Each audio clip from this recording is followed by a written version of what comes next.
Les applications de l'App Store vont devoir renseigner les données qu'elles collectent sur les utilisateurs. Comme promis en juin dernier, lors de sa dernière conférence annuelle, Apple va renforcer ses exigences en matière de protection de la vie privée. Ce lundi, la marque a annoncé l'arrivée de nouvelles règles pour les développeurs d'applications dispo sur l'App Store. Elles devront faire preuve de plus de transparence sur la nature des données personnelles qu'ils collectent, rapporte le Figaro. Concrètement, cela signifie qu'ils devront rendre un rapport sur la manière dont ils utilisent les informations des utilisateurs de produits Apple. Des données classées en 3 catégories donc. Ce formulaire devra être rempli au moment du lancement d'une nouvelle application, mais aussi lors des mises à jour des applications déjà existantes. Les logiciels développés par la firme de Cupertino sont également concernés.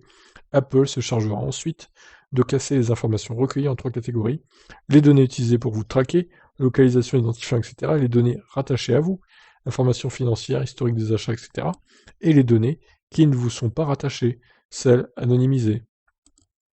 Ainsi, pour chaque application, les utilisateurs pourront voir si l'une ou plusieurs de ces cases sont cochées. En un coup d'œil, ils pourront donc déterminer si une app jugée intrusive mérite ou non d'être téléchargée. C'est pas mal.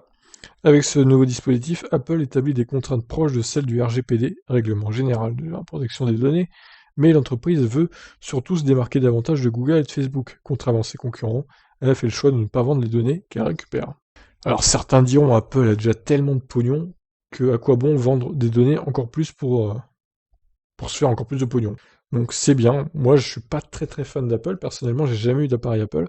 Je trouve que leurs appareils sont un peu chers par rapport à la concurrence, mais j'avoue que là, c'est plutôt une bonne idée et plutôt une bonne chose, cette transparence qui est exacerbée maintenant par rapport aux concurrents, Google ou Facebook.